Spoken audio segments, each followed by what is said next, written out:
Hablar de Expedientes X, X-Files, ¿no es verdad, Antonio? Así es, hola Adriana, ¿cómo estás? Rebobinadores, ¿cómo están? Un placer contar de nuevo con ustedes y como bien tú dices, hoy vamos a hablar de una serie que sin lugar a dudas marcó un antes y un después en la ciencia ficción, no solamente en la televisión, sino también en el cine.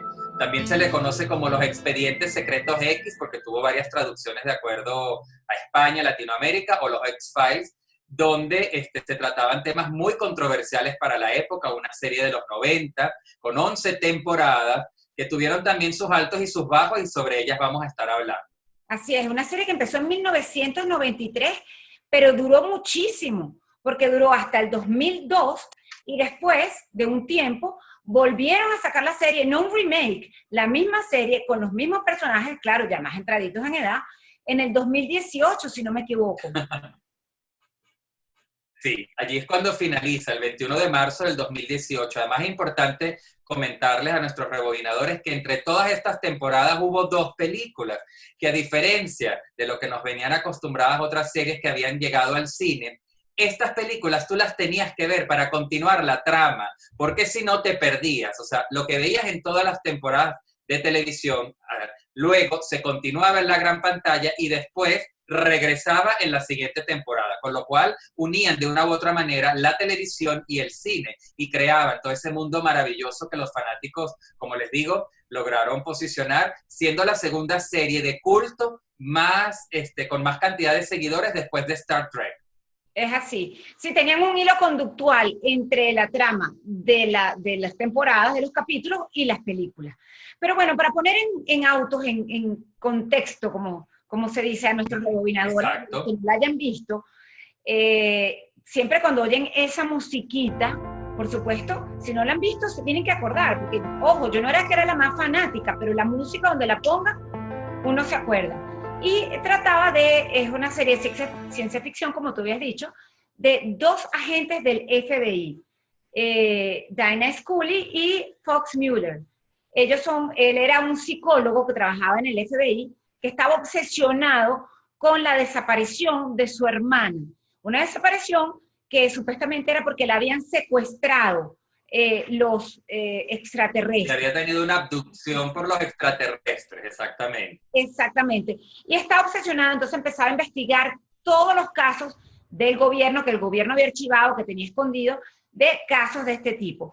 Y el FBI, cansado de esa obsesión, lo puso a trabajar con Dana Scully, que es Gillian Anderson, y que ella era escéptica, o sea, no creía en nada de eso, pero entonces hicieron una buena pareja y por ahí sigue la serie. Sí, fíjate, es importante comentar que como tú bien nos dices, Dana Scully era una médico forense totalmente científica que le gustaba que las cosas quedaran comprobadas, buscar el por qué, todo estaba sustentado. Y Fox Mulder, que era su compañero, él era todo lo contrario, él era la personalidad que creía en todos estos fenómenos paranormales en los cuales se basaba la serie, en los avistamientos de ovnis, en criaturas extrañas. Y este afán, esta obsesión por encontrar una respuesta a la desaparición de su hermana, lo lleva a que los pongan a trabajar juntos. Más que todo para que ella logre como tratar de convencerlo. Pero a la larga lo que sucede es lo contrario, porque Dana Scully termina de una u otra manera, primero que le suceden cosas sumamente asombrosas, ella es abducida y secuestrada por los extraterrestres, en un momento también muy coyuntural que ya voy a ir comentándoselos para que no se nos olvide nada. El director Chris Carter, que es el creador de esta serie, ella, la actriz, que es Gillian Anderson, queda embarazada en la vida real. Y él, a diferencia de otras series, no quería cambiar la protagonista, no quería que se alterara esa dupla, esa pareja, que además generaba como mucha tensión sexual, que había toda una historia. Y a partir del embarazo, él la empieza a grabar de la cintura para arriba, colocándole siempre cosas que fueran tapando pues su barriga, que iba creciendo obviamente, y cuando ella ya tiene que abandonar pues cuestiones del preparto, es cuando sucede esto en la serie, que ella es secuestrada por los extraterrestres y desaparece un tiempo. O sea, todo le cuadra perfectamente a él para que la pareja se mantenga y ella regresa, por supuesto, con toda esa experiencia que le cambia la mentalidad a Dana Scully como detective del FBI. Claro, ella en la serie era muy pragmática, pero en la vida real yo descubrí en estas investigaciones que hacemos para la rebobina la serie que era al revés. El que era escéptico era él y ella Exactamente, era la que creía. En la vida real se cambiaban los papeles. Y también vi que exactamente. cuando ella audicionó para este papel, donde hizo el casting, tenía 24 añitos, era una bebé. Era una bebé. Y al principio querían Y tú buscar a alguien sabes que los directores, ajá. no, que te decía que tú sabes que los directores de Fox no la querían, no les parecía que ella era la perfecta porque primero era bajita, no tenía, ellos querían como una detective mucho más voluptuosa, mucho más modelo, ¿no? Ese prototipo de modelo. Incluso el propio David Duchovny sugirió a Jennifer Beals, la protagonista de Flashdance, para que fuera el papel de Dana Scully. Pero Chris Carter sí estaba convencido que ella era la protagonista ideal. De hecho, él logró que en varias escenas, cuando estaban ellos dos frente a frente, como había una diferencia de tamaño tan grande, de más de 25 centímetros, a la actriz Gillian Anderson la montaban en una caja Es para que las verdad. escenas se vieran bastante equiparadas y no se notara que ella era... Bueno, otro dato interesante es que el personaje de la detective caló tanto que ella no podía hacer, le hicieron firmar un contrato leonino, ella no podía hacer ningún otro personaje del FBI en ninguna otra parte, en ninguna otra serie, ni ninguna otra película.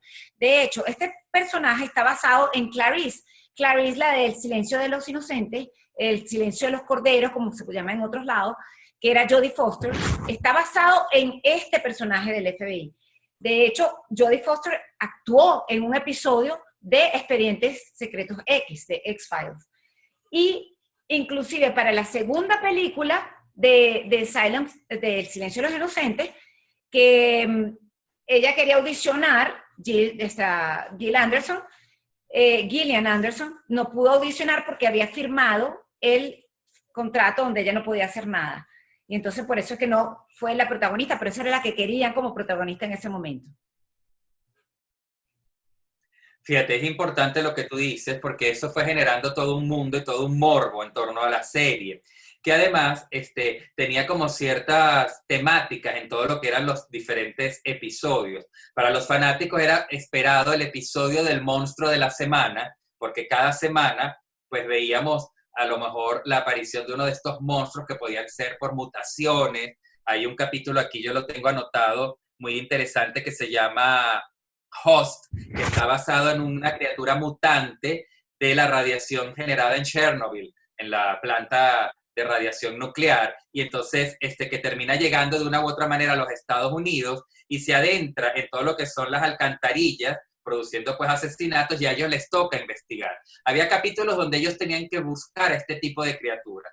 Después había otros capítulos que se manejaban mucho más con todo lo que era la información y esa doble moral del gobierno de los Estados Unidos, que en teoría sabía de la existencia de todos estos archivos y que por eso los había cerrado, los había olvidado, y que a ellos les interesaba volver a sacar a la luz pública porque explicaba, por supuesto, lo que acabamos de hablar, esa abducción de la hermana de Mulder, de Fox Mulder.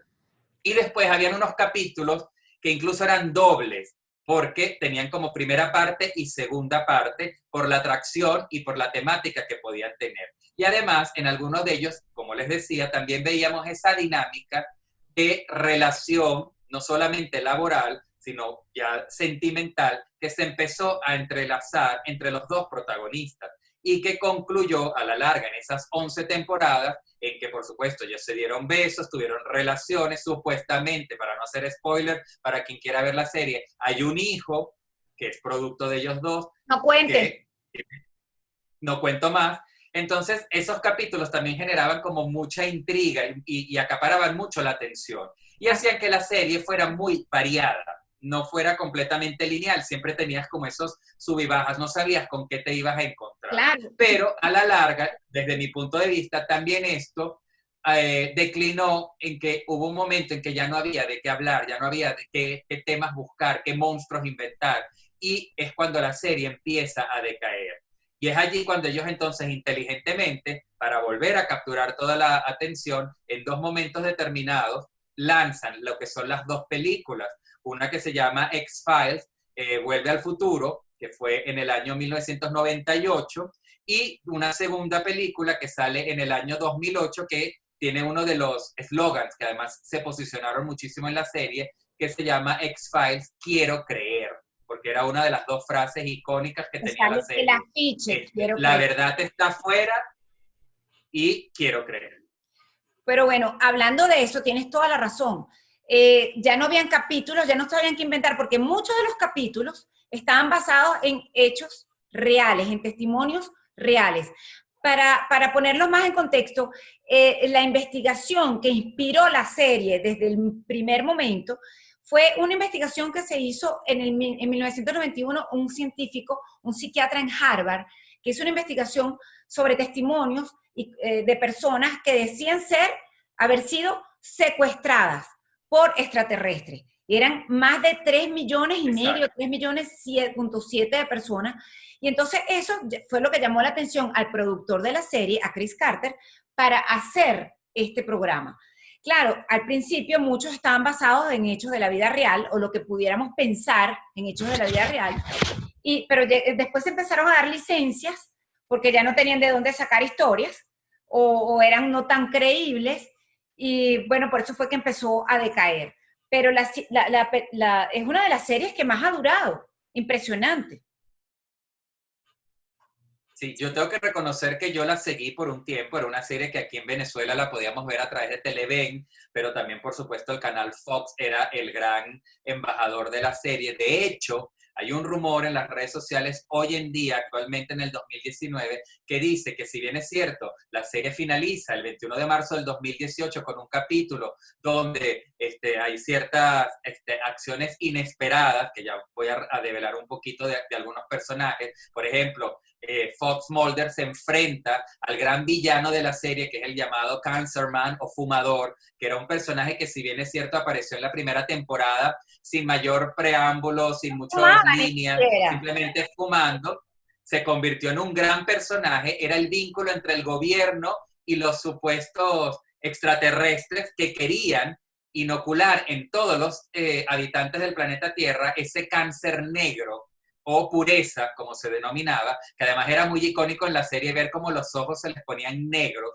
a los que estaban contaminados, y que lo que quería era no acabar con la raza humana, que veíamos siempre eso en las películas de ciencia ficción, unos extraterrestres que venían a atacarnos, a matar la raza humana. No, aquí lo que querían era esclavizarla, y entonces este personaje del fumador era como el enlace. Él se hacía ver como una figura bastante decente, que controlaba y que establecía ciertos lineamientos con el gobierno, pero lo que estaba era, por supuesto, promoviendo sus intereses. Entonces, en este capítulo final, el fumador muere y toda la fanaticada queda, por supuesto, en shock.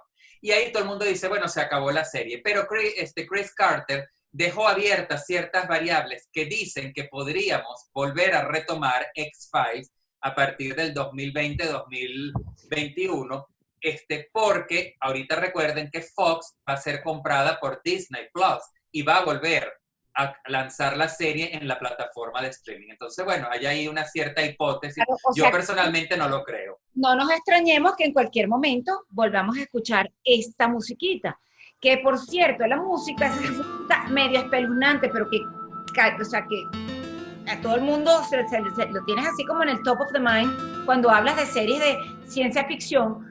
Fue como un accidente, porque el escritor de la música estaba buscando algo y no encontraba, y de repente, casualmente, por accidente, parece que posó su brazo en el teclado y se activó el botón de slow down, como de hacerlo despacio la música. Y de repente el teclado retardó la música que estaba poniendo y se presentó como ese eco icónico que es lo que nos queda a nosotros, y quedó perfecto, pero fue accidentalmente cómo se consiguió esa música.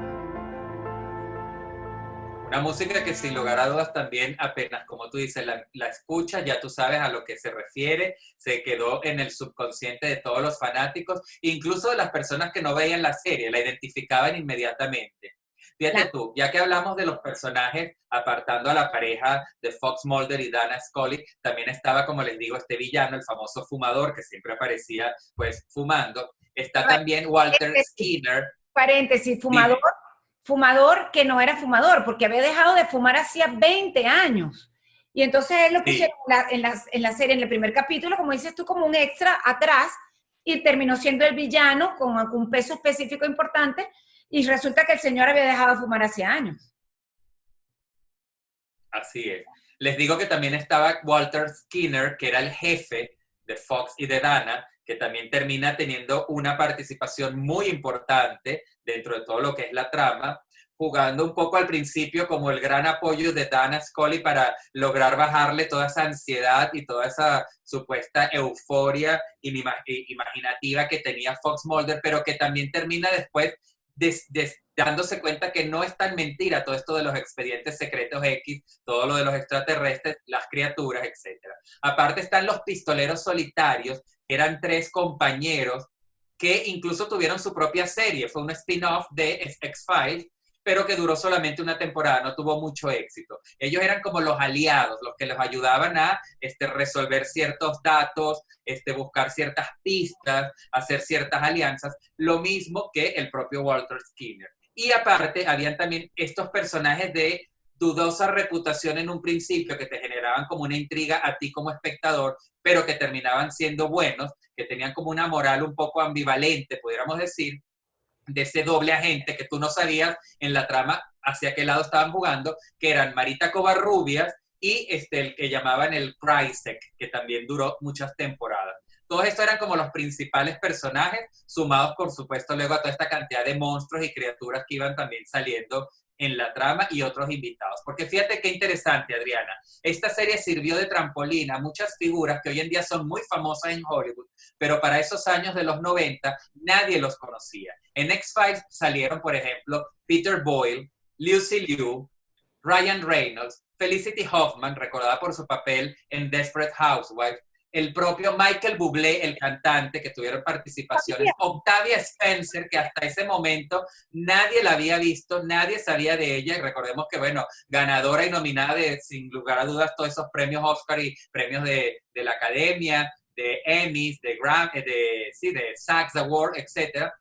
Todos esos actores y actrices vieron sus primeras actuaciones o sus primeros pasos en X-Files. Les sirvió como de trampolín. Sí, pero además quiero acotar, yo no sabía muchos de esos actores que acabas de nombrar, no tenía idea que habían pasado por Expedientes X. Pero resulta que en el 93, cuando se estrenó, a pesar de que tenían la misma cantidad de horas de trabajo, o sea, los coprotagonistas, los mismos argumentos, todo lo mismo trabajo, ellas le estaban ofreciendo, le ofrecieron no, le estaban pagando la mitad de lo que le pagaban a él. La mitad, Y ella se exactamente. molestó, Qué pero tú injusto. estás 3 años después que le equipararon el sueldo. Para que tú veas lo que todavía en el 93 la discriminación sexual era Sí. importante. Inclusive, De hecho, también decían que ella iba por detrás de él en todas las series, en cuando, las cuando, tomas. ¿No? cuando volvió a la serie, en el 2016 o en el 2018, ahorita no recuerdo bien, cuando volvió a la serie, ella sí logró que le equipararan también otra vez el sueldo, pero le prohibían que caminara al paso al lado de él. Tenía que caminar atrás. ¿Qué es eso?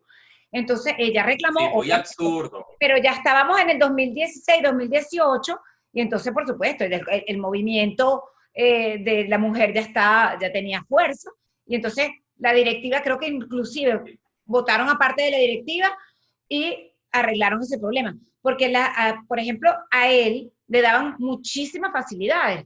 De hecho, la serie se filmaba en Vancouver y de repente la trasladaron Sí. a Los Ángeles nada más porque él quería estar cerca de su esposa, que era Tía Leoni. Entonces, habían, pero ella decía, bueno, pero lo que es bueno para el pavo es bueno para la pava también, literal. Pero Exactamente. bueno, se fueron acoplando las cosas. Otra cosa que me parecía interesante Sí. es que cuando tú sabes cómo una serie es exitosa, cuando salen los Simpsons. Claro, totalmente. tuvieron una participación, ellos dos son uno de los primeros caracteres llevados al mundo Simpson. Además ingenioso y igualitos. Yo me acuerdo clarito de ese capítulo porque fue muy en el momento del auge de la serie. Justamente los Simpson también quiso hacer allí, montarse en esa ola que tenía X-Files. Claro, porque además no Fíjate solo tú que hablas también. los nombraban en varias Dime, oportunidades, sino que hicieron ese capítulo que tú estás diciendo específico que se llamaba The Springfield Files. Entonces, ya Exacto. los Simpsons son pioneros en todo. O sea, si no salen los Simpsons, no existe. Pero la verdad que Fíjate también... tú, otra cosa también importante en que la serie fue pionera, recordemos que estamos hablando de los años 90 y allí es cuando surge todo lo que es los correos electrónicos, los celulares, la internet. Y es la primera vez que en una serie de televisión vemos este tipo de tecnología aplicada. Los personajes, los protagonistas tenían su propio celular, se comunicaban por correos electrónicos. Eso antes nunca se había visto. Y lo interpreta Chris Carter de una forma extraordinaria, dándole también un carácter muy relevante. Otra cosa importante es que los capítulos empiezan a tener nombres y toda la fanaticada podía buscar en Google el capítulo por el nombre y eso generaba toda una viralidad impresionante. Eso antes no se había visto. Simplemente tenían pues los capítulos, o sea, tenían un nombre pero no para el público. En cambio aquí cada capítulo que aparecía, después de que veíamos la presentación con la música y, como te digo, finalizaba siempre la entrada con la frase, la verdad está afuera. La verdad está ahí afuera. Que era una frase que hubo en camisas y en todo material POP. Y siempre te había un afiche que decía, quiero creer. De hecho, ese afiche, este es un datico que te tengo por ahí, en el Museo Nacional de Historia de Estados Unidos, en el Smithsonian, hay una parte donde están varios objetos del programa, inclusive el programa piloto, y está el afiche, por eso fue que me acordé, está el afiche ahí. O sea, que es una serie que caló, que tuvo un peso específico, un peso importante, es bien interesante. Que era importante, la serie contaba obviamente con un alto presupuesto y a medida que fue agarrando fama, por supuesto, adquirió mucho más recursos para que viéramos todo ese esfuerzo en maquillaje, en efectos especiales. Lo que tú decías, el poder grabar las primeras 5 temporadas en Vancouver ayudaba mucho el clima, la neblina, todo ese ámbito de misterio que podía tener en los exteriores. Y hay algo importante, nosotros recordamos a Alejandro González Iñárritu, el director de Birdman, por esa extraordinaria película que es una toma continua, pero es que recordar y comentarle a nuestros rebobinadores que la primera vez que se hace una toma continua para una serie de televisión fue X-Files, la pionera, en un capítulo que justamente se llama El Triángulo. Es una temporada que emulaba también un capítulo de Alfred Hitchcock, que se llama La Soga, y que pues Chris Carter logró modernizar, actualizar y darle también su propio sello muy basado en X-Files. Otro capítulo también interesante basado supuestamente en una historia real. ¿Tú no sabías eso? No sabía eso de la cámara continua, no tenía idea.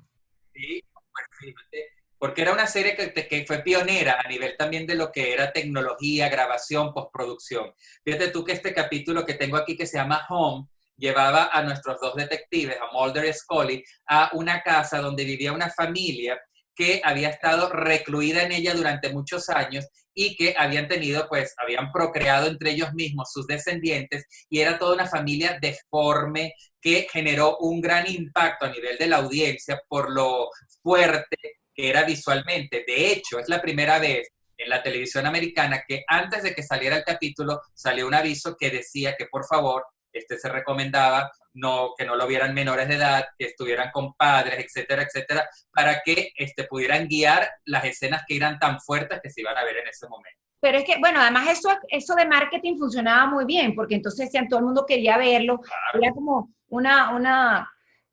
no lo puedes ver tú, pero nosotros sí lo vamos a ver, o sea, eso creaba expectativa. Pero fíjate que hubo un capítulo que yo lo busqué ahorita, porque no me acordaba del capítulo, que fue como el más taquillero, tuvo como 30 millones de espectadores y se llamaba Leonard Burns. Yo lo busqué para ver, venir a hablar contigo de eso, y la verdad que es que no me gustó, o sea, no me gustó por la escena, vi un pedacito, una escena donde sale como el hombre de un cuerpo, de otro cuerpo, o sea, es una escena un poco fuerte, un poco desagradable, pero que bueno, que a la gente le gustaba. Y de hecho tuvo 30 millones de espectadores, la gente pegada a la televisión viendo el capítulo.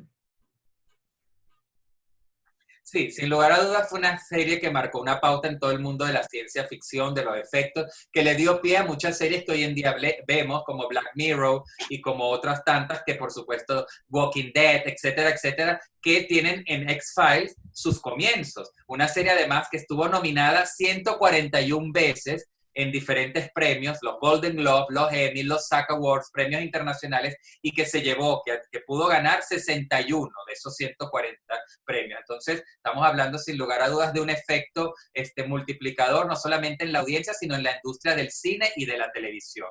Así. Y bueno, nosotros ya podríamos quedarnos horas hablando de esta serie, de todos los capítulos, de todos los personajes, Adriana, pero el tiempo vuela, como siempre lo decimos, y nos gustaría que ustedes también, rebobinadores, nos escriban aquí, ¿verdad? Abajo, si sabían de esta serie, si la seguían, si la veían, algún capítulo especial que recuerdan, alguna anécdota, algo que nos haya faltado por comentar, que podemos decirlo en texto y por supuesto estar conectados. Y por supuesto, si tienen alguna serie en mente, que ya nos han escrito muchísimo, tenemos como una lista enorme, pero si tienen alguna serie que quieren que comentemos, pues siéntanse libres, escríbanos aquí abajo, que nosotros con el mayor de los gustos vamos a disfrutar preparándolo para compartirlo con ustedes.